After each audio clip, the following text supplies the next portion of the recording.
মস্তকে তুলসী ধারণ করলে অজানা পাপ খণ্ডন হয়, মনের অজান্তে যে পাপ করি। তুলসী ধারণ করলে সব কাজ ভালোভাবে পূর্ণ হয়। তুলসী সঙ্গে নিয়ে গমন করলে ভগবান তার পিছনে গমন করেন। শাস্ত্রের কথা কিন্তু এগুলি। হরিভক্তি বিলাস, পদ্ম পুরাণ, নারদীয় পুরাণ, নারদীয় পঞ্চরাত্রি, স্কন্দ পুরাণ, এই গ্রন্থে পাবেন। তাহলে আগের দিনে মায়েরা কি করতো? নতুন বউ যদি প্রথম বাবার বাড়ি যাইত, সন্ধ্যা ঘনায় আসলে বা বৈকালে বউকে ডাক দিয়া থামাই দেয়, বউ দাঁড়াও, একটা তুলসী পত্র চিরা আসলে বাইরে দিত। কি মা দিত না? কেন জানেন? তুলসী পাতাটা সঙ্গে থাকলে বউটার কোনো বাবা বাতাস লাগবে না, কোনো সমস্যা হবে না, সুন্দরভাবে যাবে।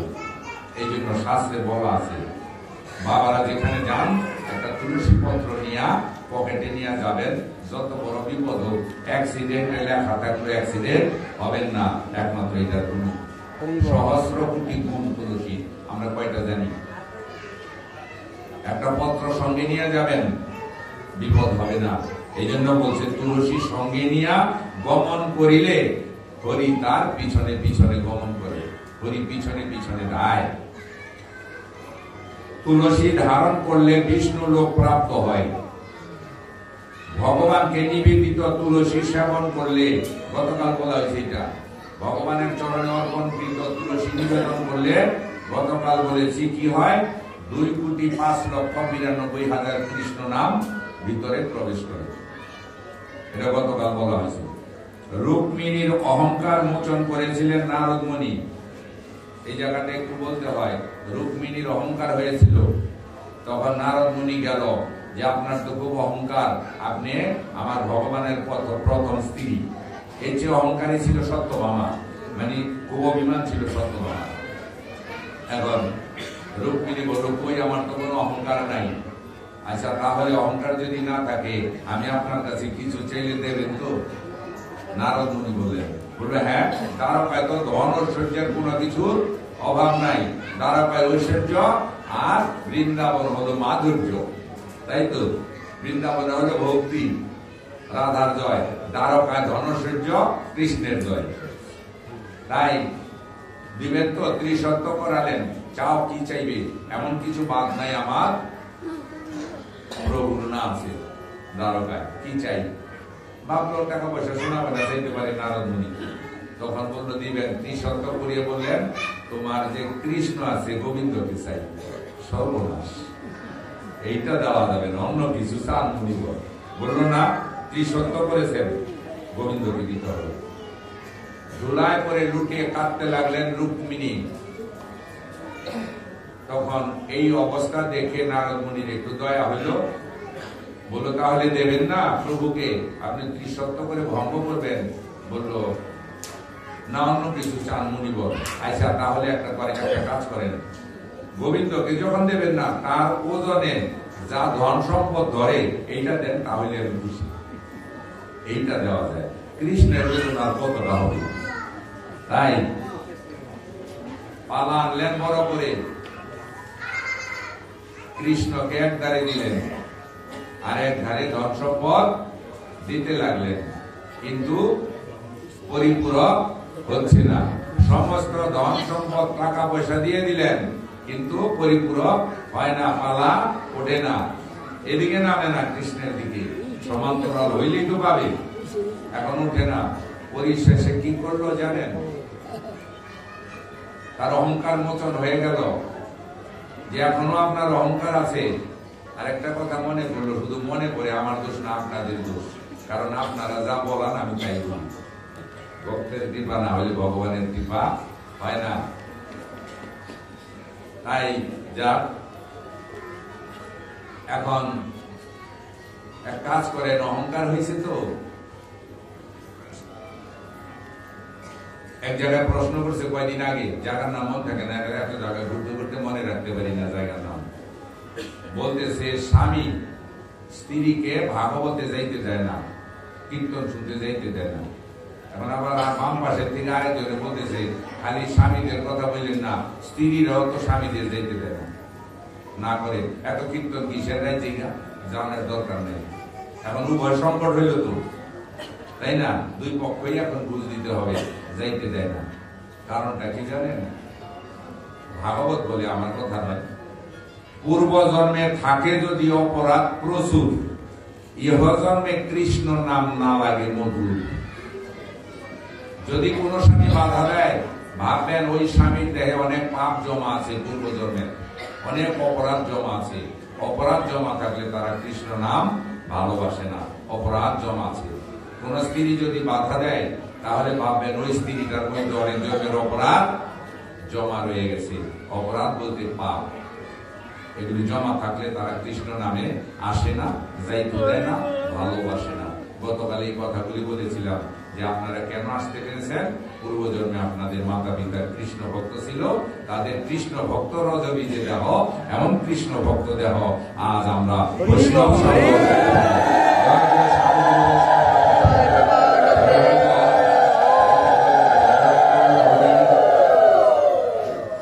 এই জন্য অপরাধ থাকলে ওই দেহে কৃষ্ণ নাম ভালো লাগে না। এখন কি করলেন? অহংকার মোচনের জন্য এক কাজ করেন। নারদ মুনি বললেন, সমান এই পৃথিবী দিল সমান হবে না, তাহলে একটি তুলসী পত্রে কৃষ্ণ নাম লিখে তবে পালায় দেন। একটা তুলসী পত্রে কৃষ্ণ নাম লিখে যখন পালায় দিল, তখনই সমাজ হবে।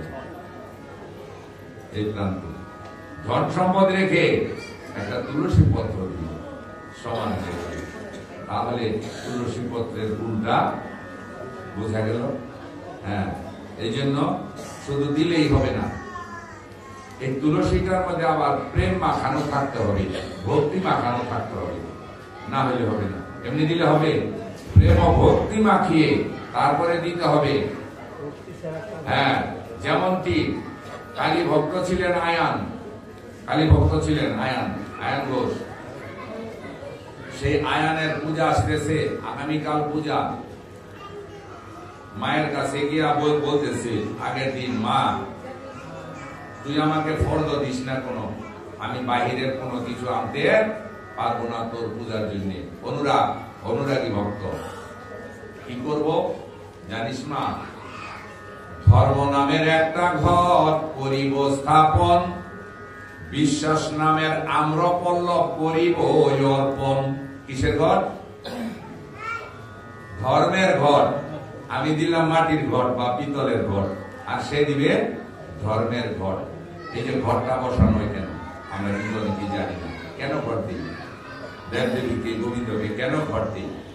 এইটাই বলছে, ধর্ম নামের একটা ঘর করিব স্থাপন, বিশ্বাস নামের আম্রপল্লব করিব অর্পণ। আম্রপল্লব বৃক্ষটা দিব না, বিশ্বাস দিব। অনুরাগের রম্ভাটিকে যতনেতে ছিলে, বিবেক রূপী দুগ্ধ দিব মা তার উপরে ঢেলে। কিসের রম্ভাগী? কলা। কলার এক নাম রম্ভা। কিসের রম্ভা দিবে? কলা। অনুরাগের রম্ভা, অনুরাগের কলাটি যতনেতে ছিলে, বিবেক রূপী দুগ্ধ দিব মা তার উপরে ঢেলে। আমার বিবেক দুগ্ধ দিব, গাভীর দুগ্ধ দিব। তাই অনুরাগের রম্ভাটিকে যতনেতে ছিলে, বিবেক রূপী দুগ্ধ দিব মা তার উপরে ঢেলে। হৃদি পদে রাঙা জবা করিব চয়ন,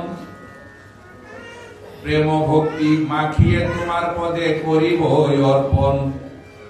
কিসের ফুল? এই ফুল হৃদি পদে রাঙা জবা। এই দেখেন পদ্ম আছে 6টা, এটা বৈষ্ণবরা ভালো জানেন। 6টা পদ্ম আছে। এখানে একটা পদ্ম আছে হৃদয় পদ্ম, দ্বাদশ দলের একটা পদ্ম আছে। এখানে রাধা রানী বসে থাকে। যখন কৃষ্ণ নাম কর্ণকে ঘর দিয়ে প্রবেশ করে, তখন নামের সাথে নামি যায় এই হৃদয় মন্দিরে রাধা কৃষ্ণের যুগল মিলন। এর হৃদয় যে দয়া করে এসো দয়াল, এই অধীনের হৃদ মন্দিরে, এখানে মন্দির। দ্বাদশ দলের একটা পাপড়ি, আরো 5টা পদ্ম আছে, এটা বৈষ্ণবরা জানেন। এই 6টা পদ্মের মধ্যে 50টা পাপড়ি আছে। 50টা পাপড়ির মধ্যে 50টা অক্ষর আছে। স্বরবর্ণ, ব্যঞ্জন বর্ণ 50টা অক্ষর। 50টা অক্ষর আছে 50টা পাপড়ির মধ্যে। এই খবর অনেকে রাখে না। এই খবর যে রাখতে পারে, তার দেহের খবর সম্পূর্ণ সে জানতে পারে। যাই হোক, ওইদিকে যাবো না, অনেক বিশাল তথ্য। এখন কি দিব? হৃদি পদে রাঙা জবা করিব চয়ন, প্রেম ভক্তি মাখিয়ে তোমার পদে করিব অর্পণ। কোন রকম করব মাগো তোমার পূজার বিধান, পূজা অন্তে দিব আমার কাম পাঠা বলিদান। কোন পাঠা? কাম পাঠা দিব, কামনা বাসনার পাঠাগুলিকে বলি দিব। আমরা দেই বনের পাঠা। তাহলে আমার একটা গানের একটা অন্তর আছে, পুরাটা বলবো না। মন তুলসী ভক্তি পুষ্প কিছুই নাই সম্বল, শুকাইয়া গিয়াছে আমার নয়নের জল। কি পুষ্প? মন তুলসী ভক্তি পুষ্প, নয়নের জল। কি দিব চরণে ভাবিনি সেদিনে, চরণ পাবো কোনবা সাধনে, দাও হে চরণ আমার হৃদয় আসনে। যেটা দেওয়ার কথা ছিল এইটাই কিন্তু বলছে আয়ান ঘোষ। বনেরটা দিব না, আমি আমার হৃদয়েরটা দিব। তাই মনেরটা দেওয়ার কথা ছিল, মনেরটা দিতে পারলাম না, বিদায় এখন বনেরটা দিব। এগুলি বনের না, মনেরটা দেওয়ার কথা ছিল, মনেরটা দিতে পারলাম না, সংসার মায়ায় পড়ে, তাই দিলাম বনের। এই জন্য এটা একজন বলেছেন যে আমার হৃদি পদে রাঙা জবা দিব, আর মন পাঠা বলি দিব। বনের পাঠা নয়, জীব হত্যা মহাপাপ। এখন পাঠা বলি অনেক জায়গায় কমে গেছে। তারপরে একটু বলি, এগুলি মানত করতে নাই, জীব মানত করতে নাই। যদি মানত করতে হয়, এই তো গোবিন্দের জায়গা, তাই না? আচ্ছা বলেন না যে ভিতরটা টাইলস করা হয় নাই, আমার এই মনোবাসনাটা গোবিন্দ পূরণ হলে ভিতরটা টাইলস করে দিব, এটা লাভ হবে না? এটা তো করি না। কি এই তো কত কাজ বাকি রয়েছে না? এগুলি টাইলস লাগাবে বা কিছু লাগাবে, মানত করেন না যে আসলে এগুলি আমি করে দিব, দেয় না? অনেক ভক্তরা দেয়। আমার যে মন্দিরে দেখে এই মন্দিরে পুরো টাইলস করে দিচ্ছে এক ভক্ত, সব এগুলি করেন। জীব মানত করতে নাই, জীব হত্যা মহাপাপ। এর আগে বলে দিয়েছি একটা অন্যের এটা করেন, এটা পাপ না। আমি যদি না নিয়ে দিতাম, পাঠাটা তারা বলে দিত না। এই জন্য শিবপুরাণ করবেন। শিবপুরাণে শিব কালীকে জিজ্ঞাসা করেছেন, কালী তোমার সামনে যে তোমার সন্তানদের বলি দেয়, তুমি কি খুশি হও? বললো ওরা তো অজ্ঞান, ওরা জানে না, আমি কোনোদিন খুশি হই না। নাম হইলো আমার, কাম হইলো ওদের। পেজ ছাড়া খাসি রানলে বলে নিরামিষ খায়। কেমন অজ্ঞানতার বই প্রকাশ! পেজ ছাড়া রানলে নিরামিষ হয়, এলিকা পাঠা বলি দিয়ে খায়। এই জন্য আমি বলি কি জানেন, যে তাই পাঠা বলি, আমি তারে পাঠা বলি। একখানে পাঠ করতেছিলাম, কুমিল্লার লোকটা আত্মীয় বাড়ি আসছে, একটা আঙিনায় বললো আমার বাপ দাদারা পাঠা বলি দিয়ে গেছে, আমি 2 বছর দিছি। তখন এক পাঠকের মুখে শুই না, আমি আর বলি এখন দিই না। আজকে আপনার মুখ আমি সেই কথা শুনলাম, আমার সম্পূর্ণটা অন্ধকার দূর হয়ে গেল। আমার বাবা বাচ্চাদের আমি এটা করতে দিব না, আমি এখন আর পাঠা বলি দিই না। লোকটা বেড়াইতে আসছিল ঢাকায়, বাসায় পারছিল, ওখানে বসে শুনলো, বললো আমরা এখন বলি দেই না, জীব হত্যা মহাপাপ। তখন জিজ্ঞাসা করলেন, ভোলানাথ তুমি কি খুশি হও? বললো না, আমি খুশি হই না। তখন শিবপুরাণে শিব জিজ্ঞাসা করেছেন, এই জন্য দক্ষিণেশ্বর পাঠা বলি হইতো। রামকৃষ্ণ ঠাকুর যখন প্রথম দক্ষিণেশ্বর কালীবাড়ি যায় ভারতে, তখন গিয়ে দেখে পাঠা বলি হইতেছে, সেটা দেখা দাঁড়ায় নাই। সাথে সাথে মায়ের কাছে গিয়ে বলছে, শালা তোকে আমি আর ডাকবো না। শালা উচ্চারণ করতেন, শালা শব্দের অর্থকে একটু পরে আসি। আচ্ছা, শালা তোকে আমি আর ডাকবো না, তোর ভজন করবো না, তোর সাধন করবো না, তোর সামনে তোর সন্তানদের হত্যা করতেছে, তোর কি মায়া হয় না? কেন থামিয়ে দেস না? চলে আসলেন।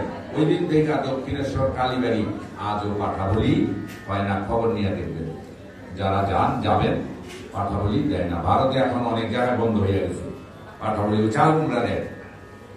এবারে ফেসবুকে দেখলাম কতবার এক জায়গায় খালের মধ্যে সন্দেশ দিয়ে পাঠা বানাইছে, তারপরে বলি দিল, মানে নিয়মটা রাখছে, সন্দেশ দিয়ে পাঠা বানায় তারপরে বলি দিল। যাক, এটাও মোটামুটি একটা নিয়ম রাখছে, তার জন্য জীব হত্যা তো হয় নাই।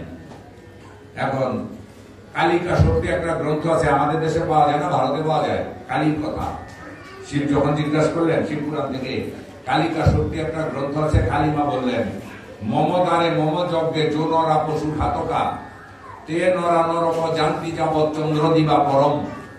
কালিমা বললেন, মমদারে মম যজ্ঞে, আমার মন্দিরের দরজায়, আমার যজ্ঞে, যো নরা পশু ঘাতকা, যে মানুষ পশু হত্যা করে তে নরা ওই নরকে যাবে জানতি যতদিন চন্দ্র দিবাকরম সূর্য, ওই লোক নরকে যাবে যতদিন চন্দ্র সূর্য থাকবে ততদিন সে নরকে পৌঁছা মরবে। কালীর কথা এই হলে এই জন্য এগুলি মানত করতে নাই, বলি দিতে নাই। যাই হোক, আমরা পেলাম তাহলে একটা কৃষ্ণ নামে তুলসী পত্রে কৃষ্ণ নাম লিখলে ভগবানের সমতুল্য হয়ে যায়। এখন তুলসীর জল পান করলে দেহ শুদ্ধ হয়। এই যে চরণামৃত পান করে তুলসী শুদ্ধ হয়। দ্বাদশীতে তুলসী পত্র সেবা করলে অশ্বমেধ যজ্ঞের ফল হয়। দ্বাদশীতে যদি পারেন অন্যের বা প্রসাদের সাথে একটা তুলসী পত্র দিবেন, দাঁতে লাগাবেন না। দাঁতে লাগায় নাই কারণ অনেকে বলে তুলসী চাবাইতে নাই, এই জন্য না, কারণ তুলসীটা অ্যান্টিবায়োটিক, তো 80টা রোগের ওষুধ তৈরি হয় তুলসী দ্বারা। এটা দাঁতে লাগলে দাঁতের ক্ষয় রোগ হয়, মারাত্মক অ্যান্টিবায়োটিক, দাঁত ক্ষয় হয়ে যায় অল্প দিনের মধ্যে যারা তুলসী চিবায়, এই জন্য গিলে খেতে হয়। এই হলো মেন ব্যাপারটা। তাই দ্বাদশীতে যদি পারেন একটা তুলসী দিয়া পালন করবেন। আচ্ছা, এইবার যারা একাদশী করেন, দ্বাদশীতে পালন মন্ত্র আছে, কয়জনে জানেন? জানেন না, তাই তো? দ্বাদশীর পালন মন্ত্র আছে। পালন মন্ত্র বললে 4 গুণ ফল বেশি লাভ হয়। প্রত্যেকটারই তো মন্ত্র আছে, মন্ত্র আছে না? আমাদের প্রণাম মন্ত্র সবকিছু আছে। দ্বাদশীতে পালন মন্ত্র আছে। এই তুলসীতে জল দেন, জলের মন্ত্র জানেন। গোড়া লেপন করতে হয়, এই মন্ত্র জানেন, অনেকে জানেন না। দেখেন, গোড়াটা লেপন করলে ফলটা দেখেন। তুলসী তং সদা ভদ্রে বৃন্দাবন নিবাসিনী লেপনং তব মূলানি সর্ব পাপ হরা ভবে। শুধু লেপন করলে সব পাপ সাথে সাথে না। দেখছেন, লেপন, এই মন্ত্রটা বোঝা। কোন মন্ত্রের প্রয়োজন নাই। কলিতে একমাত্র মহামন্ত্র হরে কৃষ্ণ কৃষ্ণ কৃষ্ণ হরে হরে, হরে রাম রাম রাম হরে হরে। এর উপরে মন্ত্র আছে কলিতে। এই মন্ত্র বলে লেপন করবেন। তারপরে ফুল দিবেন। সত্যতে সাবিত্রী, ত্রেতাতে সীতা, তারপরে পূর্ণমাসী কলিতে বৃন্দাজি, ধূপে ধূপে গন্ধে পুষ্পে তুলসী চরণমস্তু। এই নিত্যকর্ম যদি করেন, সারা জনম কৃষ্ণ নাম না করলেও মৃত্যুর পরে তুলসীর কৃপায় আপনি গোবিন্দ চরণ লাভ করবেন।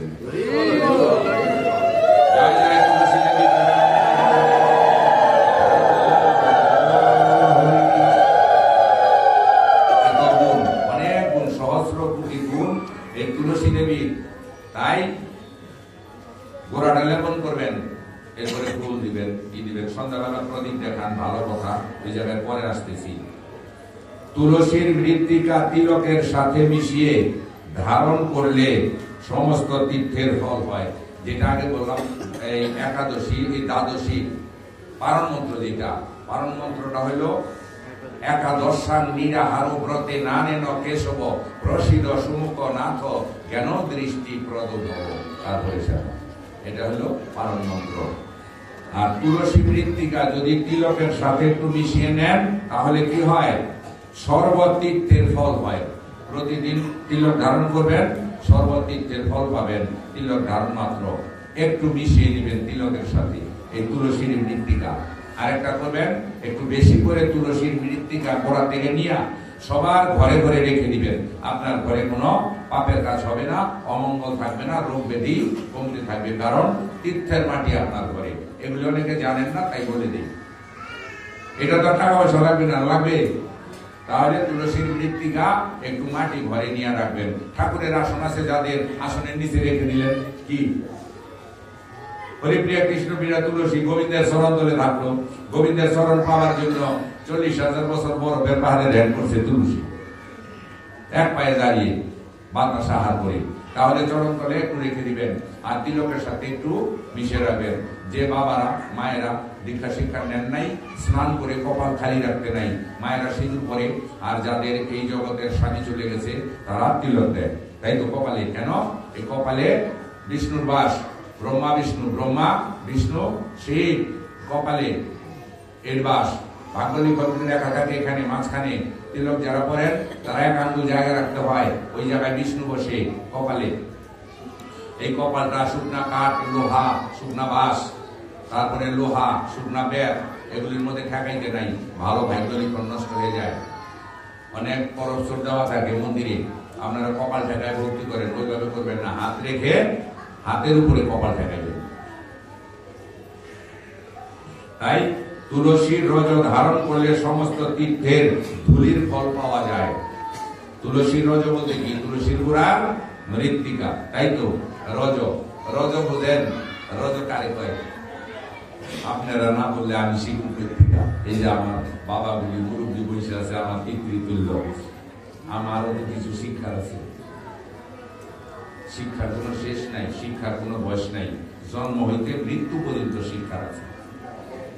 শিক্ষার ছোট বড় নাই, ছোটর কাছে শিক্ষা আছে, আছে না? অনেক শিক্ষা আছে। তাই রজ কি এমনি পয়লা যাইতে পারতাম, না বুঝাইলে তো বুঝবেন না। না বুঝলে বলবেন যে বুঝি নাই, আমি 10 বার বলবো, সমস্যা হবে না আমার, আমি রাগ করবো না। অনেক পাঠকরা পাঠিকারা আছে, প্রশ্ন করলে রাগ করে। অনেক জায়গায় যাই তো, তারা বলে যে প্রশ্ন করলে রাগ করে। আমি কোনো রাগ করি না, কারণ 71-এর গন্ডগোলের পরে আমি রাগটা অপারেশন করে ফেলেছি, এখন উঠে না। এটা আমার দোষ না, আমি রাগ অপারেশন করে দিচ্ছি। তাই আপনাদের যদি কোনো কিছু জানার থাকে কাগজ লেখা পাঠেন, না হয় হাত তুলে একটু বললেন, কারণ আসছেন জানতে, শুনতে, শুনাইতে। এটাই তো শ্রবণ কীর্তন, দুইটাই তো দরকার। শ্রবণেরও দরকার আছে, কীর্তনেরও দরকার আছে। যদি জানার ইচ্ছা থাকে বলবেন বিনম্র চিত্তে, গুরুর কাছে প্রশ্ন করবেন জোরাত করে। সাধু গুরু বৈষ্ণবের কাছে জানতে চাইলে বিনম্র চিত্তে জানতে হয়, ঠেলে দিয়া কথা বলতে নেয়। বন্ধে এটা কি? অপরাধ হবে। বিনম্র চিত্তে পরজোরে জানতে চাইবেন, জানতে চাও অপরাধ না। যাই না যদি জানতে চান তাহলে অপরাধ, যাই না প্রশ্ন করলে অপরাধ। আর যদি না যাই না জানতে চাইয়া, অজানাটা জানতে চাইয়া 1000 প্রশ্ন করেন, অপরাধ নাই। এই জন্য আমি বলি, এটা কেউ বলে না তো, কোনো কিছু জানার থাকলে বলবেন নবলক্ষ গ্রন্থ, এটি তো আর মুখস্থ থাকে না কারো, তাই তো। যদি আমি জানি আপনাদের আমি বলবো, না জানলে বলবো এটা আমার জানা নাই, তাতে কি আমার লজ্জা হবে? সমস্যা কি? যদি কারো কোনো কথা থাকে বলবেন, না হয় কাগজ লেখা পাঠাবেন। হরে কৃষ্ণ। রজ হলো কি? যখন ধুলা থাকে, রাস্তায় ধুলা থাকে, আমি যদি কাপড় পরে ধুলাই করা ওই রাস্তায় গড়াগড়ি করি, আপনারা সবাই বলবেন এটা পাগল হয়েছে, মাথা খারাপ হয়েছে, এমন সুন্দর ধোয়াইটা জামা কাপড় গুলি ধুলা দিয়ে মাখতেছে। এটা বলে না, ধুলা দিয়ে মাখতেছে। এখন রাস্তায় ধুলা, সেই রাস্তাটা যে আপনারা আসলেন, রাস্তার ধুলা বৈষ্ণবের শরণ তলে করে যদি এমন বৃন্দাবনে আসে, সেটা হলো ধুলি। রাস্তায় কিন্তু ছিল ধুলা, তাহলে আপনারা আসছেন না রাস্তা দিয়ে, আপনাদের শরণ তলে যা আসছে এখানে, এটা হয়েছে ধুলি। এখন এই ধুলি যদি কোন গোপীর চরণ তলে যায়, সেটা হলো রেণু। সেই রেণু যদি আবার কোন শুদ্ধ ভক্তের চরণ তলে যায়, সেটা হয় রজ। তাই আপনারা বলেন না, ধুলা নয় রে, ধুলি নয় রে, গোপীর পদ রেণু, সেই ধুলি মাখিয়া গেল নন্দের বেটা কানু। দেখছেন, ধুলা নয় রে, ধুলি নয় রে, আসলো কি ধুলা? ধুলি হইল বৈষ্ণবের চরণ তলে, গোপীর চরণ তলে গিয়া হইল রেণু, আর গোপীর চরণ তলে থেকে শুদ্ধ ভক্তের চরণ তলে গিয়া হইল রজ। এই জন্য ভাগবতে বলেছে যে রেণু মণ্ডিত গাত্রস্তপনা দেখ ভবন্তী যত তত্রবর্ষ সহস্রাণী ব্রহ্মরূপম মহিয়ানী। ভক্তি দেওয়ার ফলে একটি ধূলিকণা যদি কোন জন্মে কোন সাধুগুরু শুদ্ধ বৈষ্ণবের চরণের রজ বা রেণু বা ধূলিকণা এই ললাটে, কপালে বা মস্তকে লেগে যায়, তবে ওই দিনই তার গোলকবাসী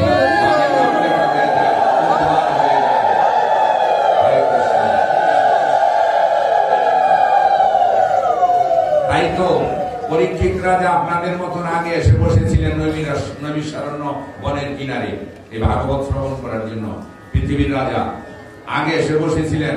পরীক্ষিত মহারাজ এসে জিজ্ঞাসা করলেন যে আপনি তো একটা সোনার সিংহাসনে বসতে পারতেন, এত বড় রাজা, তাহলে আপনি সবার আগে এসে বসেছেন কেন? ভাগবত কথা, কৃষ্ণ কথা পাঠকের আগে এসে যারা বসে তারা 4 গুণ বেশি ফল পায়, কারণ গোবিন্দ বেশি আশীর্বাদ করে। কেন? যে দেখো সংসারের এত জ্বালা যন্ত্রণা, কাজকর্ম ফেলে দিও, আমার ভক্ত সঙ্গ করার জন্য আমার গুণকীর্তন শ্রবণ করার জন্য পাঠকের আগেই বসে আছে। তার প্রতি কৃপা বেশি হয়। এই জন্য পরীক্ষিত মহারাজ সুখদেব পাদ গোস্বামীর আগে বসেছিলেন, ধুলায় বসেছিলেন। পরীক্ষিত সুখদেব পাদ গোস্বামী বসে বললেন, আচ্ছা আপনি কেন ধুলায় বসলেন? রত্ন সিংহাসনে বসতে পারতেন। কেন ধুলায় বসছি জানেন?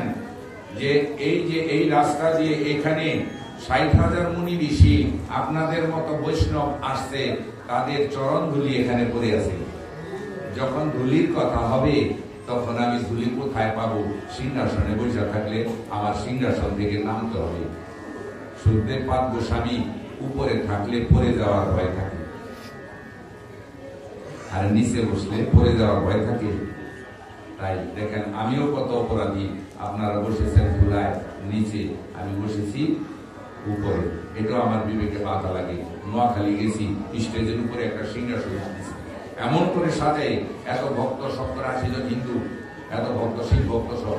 এটা দিচ্ছে উত্তরিটা নোয়াখালী থেকে। এই যে শিবের সম্মাননা করছি, 9 দিন পাঠ এবার করছি, গতবার 4 দিন, আবার 11 তারিখে যাব।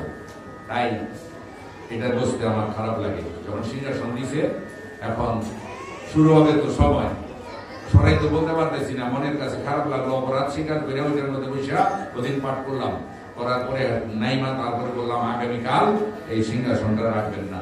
এটার মধ্যে বৈশা আমার বিবেকে বাধা লাগে, এটা ঠিক না। ভক্তরা বসে ধুলায়, এই জন্য নিজের কাছে অপরাধী মনে হয়। তাই আমি আমারটা বললাম, আপনার আমার অপরাধ যদি হয়ে থাকে আপনারা সবাই ক্ষমা করে দিবেন, মহাভক্ত আপনারা। আর কারণ আমি উৎসাহ করছি। তারপর আমি একটা কাজ করি, শাস্ত্র মতে কি করি জানেন? যখন তারা আরতিটা করে না, গতকাল যারা এসেছিলেন মনে হয় দেখছেন, আমি নিচে বসছিলাম, আইসা বসছি নেই আপনার পিছে, আজকে বসছি নিচে। তারপর অনুমতি নিয়ে এখানে উঠছি। আমি অনুমতি ছাড়া এখানে উঠি না ব্যবসা শুনি। ভক্তরা যদি অনুমতি না দেয়, ভক্তরা না দিলে আমি উঠবো না, নিচে বসে করবো। কারণ আমি হিসাবে নিচে কেন বসি? আগে ভক্তের সমসাময়িক হয়তো আমার পাপিক দাও, আমি হইতে পারবো না, তবু আপনাদের মতো ভক্তের সমসাময়িক একটু বসার চেষ্টা করি। ওখানে বসে তারপরে এখানে উঠি। এটা নিয়ম, আগে ভক্তের সাথে বসতে হবে, ভক্তের সঙ্গে আগে, তারপরে এখানে। যারা জ্ঞানী তারা ভক্তের সঙ্গে আগে বসে, তারপরে এখানে ওঠে, আগে উঠবে না। যারা জানে বোঝে, এটা সামান্যতম আসন নয়। ঠিক আছে আমার কথা? তাই তারপরও আমার বিবেকে বাধা লাগে। অপরাধী আপনারা ধুলায় বসেছেন, আপনারা সবাই আমার কাছে এক একজন অর্জুন, সবাই আমার কাছে এক একজন পরীক্ষিত মহারাজ। অর্জুনকে ওই অর্জুন নয়। এই ধরাধামে থেকে, এই ধরাধামে যে ভগবত প্রেম অর্জন করতে পারে সেই হল অর্জুন। ভক্তি সহকারে তন্ময় হয়ে যারা ভাগবত কথা, কৃষ্ণ কথা শ্রবণ করে, তারাই তো পরীক্ষিত মহারাজ, যেমন আপনারা। জয় জয় সাধু।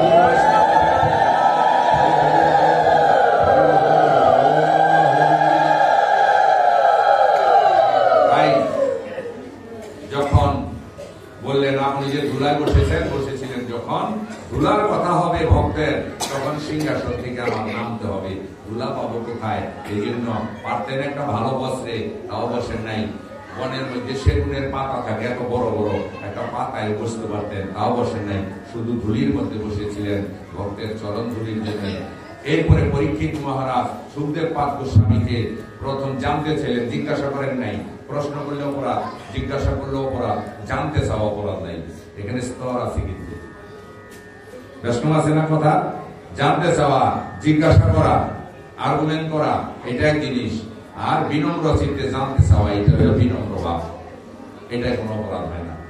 তাই বিনম্র চিত্তে তাকে জানতে চাইলেন পরীক্ষিত মহারাজ। আপনি শুনেছেন আমার 7 দিন আয়ু, 7 দিনের অভিশপ্ত আমি। বললো হ্যাঁ, তাই তো আমি এসেছি। তাহলে এই 7 দিনের মধ্যে আমার কি করলে আমার কল্যাণ হবে, আমার মঙ্গল হবে, সেটা যদি আপনি আমার প্রথমে জানান, আমি কৃতার্থ হব আপনার কাছে। জন্মান্তরে আমার তো জন্ম নিয়ে আসবো, তাহলে 7 দিনে আমার কিসে কল্যাণ হবে, আপনি ওই কথাটা আমাকে আগে জানাবেন, বলেন। তখন বাহ, সুন্দর। সুখদেব পাদ গোস্বামী আনন্দে মেতে উঠলেন, বাহ, এমন সুন্দর প্রশ্ন আদৌ কেউ করে নাই, আপনি করলেন। কারণ সে তো অনেক জন্মের কৃষ্ণ ভক্ত ছিল, পরীক্ষিত মহারাজ। তাও আপনারা বলবেন কেন অভিশপ্ত হইল, ভক্ত আবার অভিশপ্ত হয় কেন? একটু পরে বলতেছি, একটু জানার কথা। এটাই তো পার না, খুলে নিব গ্রন্থ, খুলে নিব। হরে কৃষ্ণ। অনেকে আবার বলে গ্রন্থ তো খুললো না, ভাগবত কথাই হইতেছে, তাদের কথাই দেখানি নাকি? হরে কৃষ্ণ। যাই খুলবো, সমস্যা নাই। এখন সুন্দর প্রশ্ন করলেন আপনি, বললেন এখানে 60,000 মুনি ঋষি বৈষ্ণবের, সাধুগুরু বৈষ্ণবের চরণ ধুলি পড়ে আছে, তাহলে বললো কিসে কিসে কল্যাণ হবে? এই জন্য এতেই কল্যাণ হবে, এই বৈষ্ণবের চরণ ধুলি অঙ্গে মাখো, এই বৈষ্ণবের চরণ ধুলি ধুলি অঙ্গে মাখো, ওরে অঙ্গে মাখো, কিছু সঙ্গেও রাখো, এই বৈষ্ণবের চরণ ধুলি ধুলি অঙ্গে মাখো, ওরে এমন দিন আর হবে না রে, ওরে এমন দিন আর হবে না রে, ওরে বহু জন্মের ভাগ্য ফলে এমন সঙ্গ মিলে, ওরে এমন জন্মার হবে না রে, ওরে এই মানব জনম জনম সফল কর, এই মানব জনম জনম সফল কর, এই ধুলাই দিয়ে গড়া গৌরী, এই মানব জনম জনম সফল কর, ওরে এমন দিন আর হবে না রে, এই দুর্লভ জনম জনম সফল কর, এই ধুলি নিয়ে পারে যাবে, বৈষ্ণবের ধুলি নিয়ে পারে যাবে, ওরে প্রাণ গোবিন্দের নৌকায় নিবে, যেদিন এই ধুলি নিয়ে পারে যাবে, আমার প্রাণ গোবিন্দ সবাইকে পার করে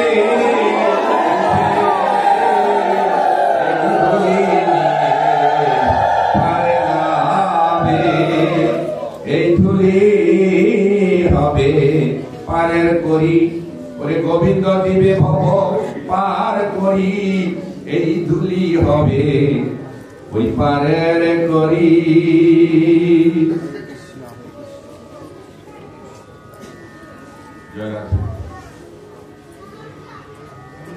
আজকে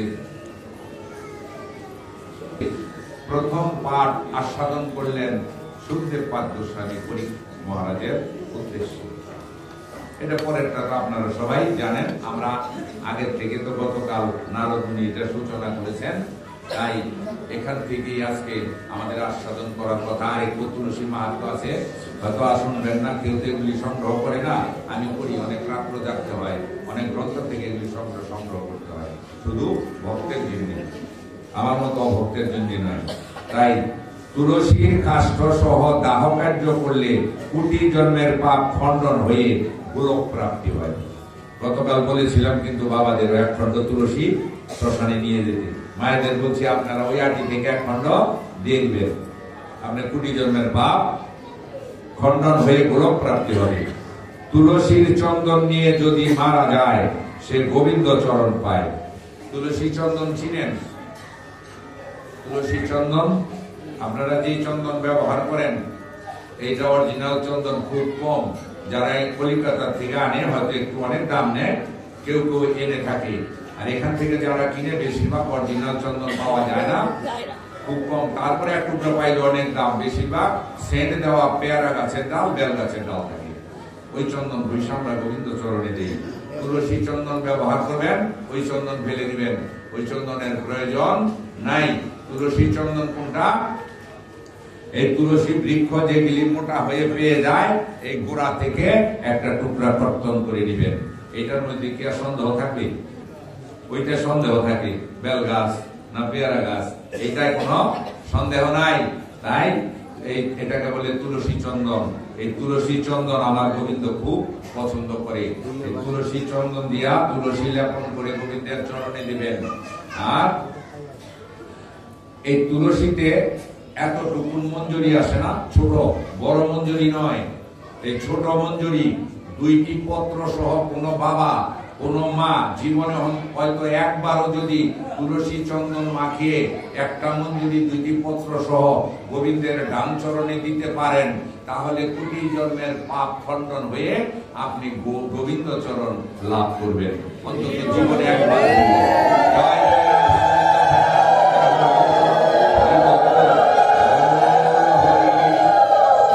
দিবেন, একদিন হইলেও দিবেন।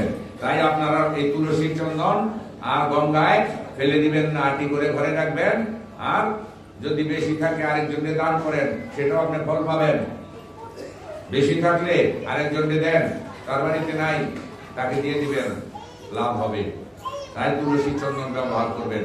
আমি কতগুলি নিছি, 2 ব্যাগ এক জায়গা থেকে নিছি। এই মোটা মোটা পাইয়া গেছি, উপরে জঙ্গল আমি দেখতেছি না। তারপরে একটা দাদিয়া অনেকগুলি নিছি, 2 ব্যাগ নিছি। এইবার বাইকে যদি থাকে, যদি বলে, আবার এইবার আমি নিয়ে মন্দিরে মন্দিরে দিছি। আমাদের প্রত্যেক মন্দিরে এক টুকরা করে দিছি। এই তুলসী চন্দন ব্যবহার করবেন, গোবিন্দ অনেক অনেক খুশি হয় তুলসী চন্দনে। কারণ এটা তো অনেক প্রিয় ভক্ত না। এই যে 2 দিন আস্বাদন করলাম, হরিপ্রিয়া কৃষ্ণ প্রিয়া তুলসী, এটা খুব খুশি হয়। আর তুলসী কাষ্ঠ সহ দাহ কার্য করলে তার মুক্তি হয়ে যায়। যারা দেয় তারাও পুণ্যবান। তুলসী চন্দন নিয়ে যদি মারা যায়, সে গোবিন্দ চরণ পায়। মারা যাওয়ার পরেও তুলসী চন্দন একটু প্রলেপ দিয়ে দিয়েন কপালে, বক্ষে, তাহলে পাপে হইলেও সে গোলকে যাবে। আর যারা তুলসী কাষ্ঠের মালা না নিয়ে মারা যায়, তাদের জন্য কোনো বান্ধব হইয়া 7 টুকরা তুলসী দিয়ে দিবেন দাহ কার্যে। তার 7 জন্মের পাপ তুলসী জলার সাথে সাথে চলে যাবে। মা 7 টুকরা তুলসী দিতে হয়। যারা তুলসী নিয়ে মারা না যায়, কণ্ঠে ধারণ করে না, তাদের জন্য 7টা টুকরা কেউ দিয়ে দিবেন। কারণ দিয়ে থাকলে আপনি অনেক ফল পাবেন, আর সেও 7 জন্মের পাপ মুক্ত হয়ে যাবে। তুলসী কাষ্ঠের টুকরা ভোগের রান্নায় দিতে হয়। একটু আগে বলছি না, ভোগের রান্নায় 1 টুকরা দিতে হয়। আপনারা হয়তো ভাবতে পারেন আমি বুঝি বানানোর কথা বলছি, এই জন্য এটা আবার পয়দা শুনেলাম। তুলসী কাষ্ঠের টুকরা ভোগের রান্নায় দিতে হয়। লোক মারা যাওয়ার পর যদি দোষ পায়, তাহলে তার দাহ কার্যে তুলসী দিলে দোষ কেটে যায়। এটা একটা খেয়াল রাখবেন। যে কথাগুলি বললাম সংগ্রহ করে, কেউ শুনছে না কোনোদিন, কেউ বলছে, তাহলে একটা কিছু হলে তো জানা হইল জীবনের জন্য নাকি। তাহলে মারা গেলে অনেকে পঞ্জিকা দেখে, বলে দেখেন তো দোষ পাইছিনি কোনো, যাই না আমরা ব্রাহ্মণের কাছে। আবার পঞ্জিকা যারা বোঝে তারা দেখা বলে সর্বনাশ, এটা তো দ্বিপাদ দোষ পেয়েছে, এটা ত্রিপাদ দোষ পেয়েছে, পায় না। যদি ত্রিপাদ দোষ পায়, তাহলে 6 মাস পরে ওই বাড়িতে আরেকজন মারা যায়, আবার 6 মাস পরে আরেকজন, পরপর 6 মাস পরপর 3 জন মারা যায় ওই বংশে, ত্রিপাদ দোষ পাইছে। এই জন্য পঞ্জিকা দেখে দোষ খণ্ডনের জন্য। ওই দিন এক জায়গায় পাঠে গেছি, একটা কথা কি, ত্রিপাদ দোষ পাইছে তো আমগো গোত্রের একজনে। আমি তাহলে ব্রাহ্মণের কাছে যান, গিয়া তারপরে দোষটা কাটাইয়া দেন। এখানে আবার ব্রাহ্মণ আছেন তো, আসেননি ব্রাহ্মণ? হাত তুলে দেন, আমার সমস্যা নেই, আছে ভালো। আর যাই হোক, হ্যাঁ, এখন ওই লোকে বললো ব্রাহ্মণের কাছে গিয়েছি, আমার এত বড় পর্দা ধরে নিছে, কয়েক হাজার টাকার ব্যাপার। এই জন্য আমার একটা লেখা গান আছে,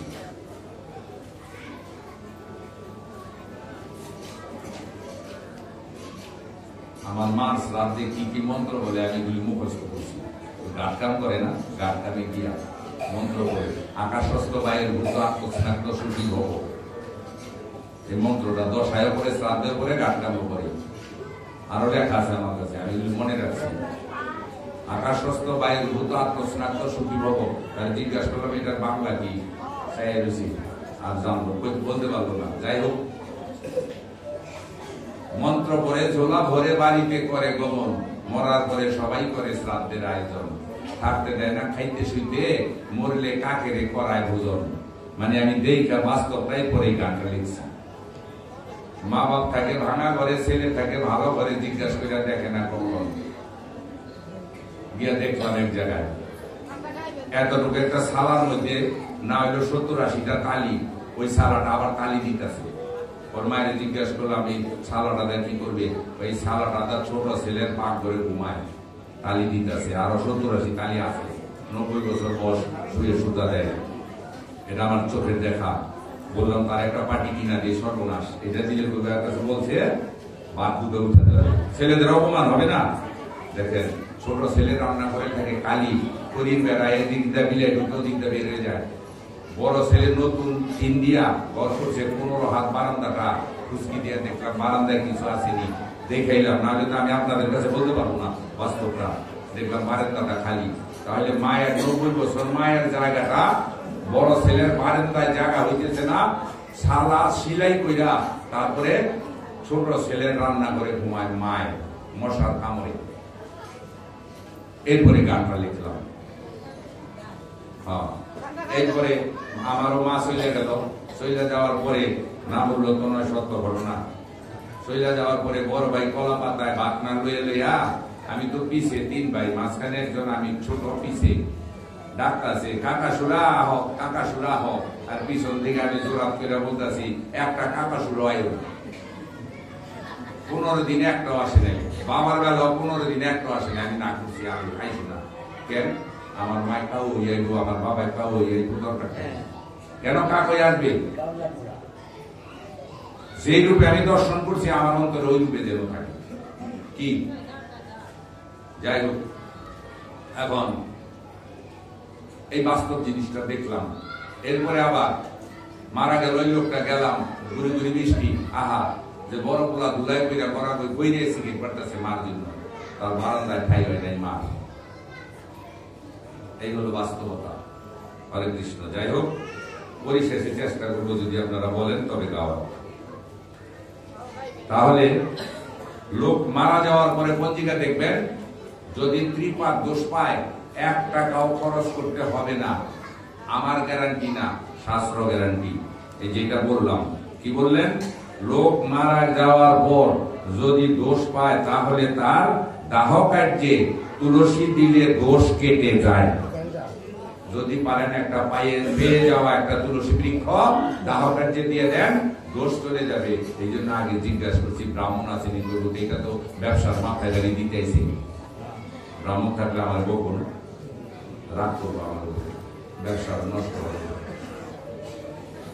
আমার কথা না বাবা, আমি তো শাস্ত্র থেকে বলতেছি, যে লেখছে তা গোগা ধরেন, আমার কি?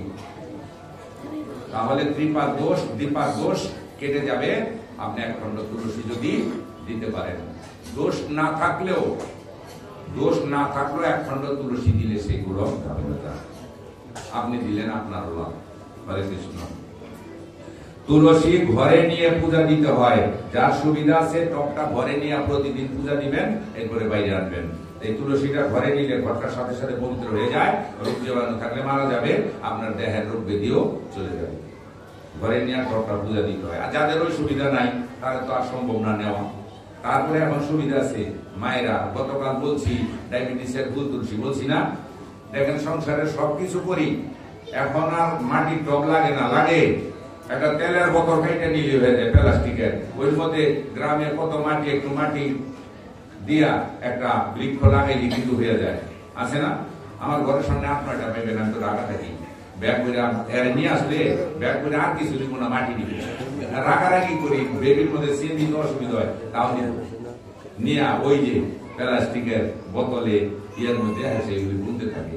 এমন সুন্দর ভক্ত বুঝছেন, টপ সুন্দর নিয়ে জায়গা পাতা তো নেই ঘুরতে ওঠার আগে, রসুলদের নিয়ে যায়, 3 দিন পাহারা দিলাম, ধরতে পারি না। 4টা ফুল পড়ছে, কিন্তু আজকে আর্নিক করতে বৈশা আজকে ফুল দাও নাই, গুরুর আসনে যে নাই, ঠাকুরের আসনে বড় সন্ধ্যাবেলা 4টা ফুল দেখলাম, সকালে উঠে দিকে একটাও নাই। 3 দিন আদানের টাইম উঠে বৈশা থাকি, একদিনও পাইলাম না। আমি তারা কিচ্ছু বলতাম না, জোরাত কইরা তারা আমি ঘরে আনতাম। আপনি কৃপা করে একটু, আপনার এত বড় ভক্ত আমি আর জীবনে দেখি নাই, হ্যাঁ, আপনি আজানের আগে নিয়ে যান, কাপড় তুলছি, আপনি আমার ঘরে একটু সরঞ্জল দিয়া যান, একটু সরঞ্জলি দিয়া যান, আপনার সরঞ্জলিটা আমি একটু ভক্তি দেবো। আমি এটা বলতাম, কিন্তু পাইনি। 3 দিনের একদিন কোন ভাগে আসে জানি না। দেখছেন কেমন ভক্ত, সংসারের সব করতেছে, একটা ফুলের টব লাগাইতে পারে না, একটা তুলসীর টব লাগাইতে পারে না। এই পৃথিবীতে আপন কি বলেন? কি আপন? এত আদরের সন্তান, এত আদরের সন্তান নিজে না খেয়ে খাওয়ালেন, ক্ষত বিক্ষত হয়ে বাবারা একটা তুলসীর মাটি ঘরে রাখলে গৃহের মঙ্গল হয়, গৃহে হরি বাস করে, কথাটা আগে বলছি। এত আদরের সন্তান নিজে না খেয়ে খাওয়ালেন, একটা মৌমাছি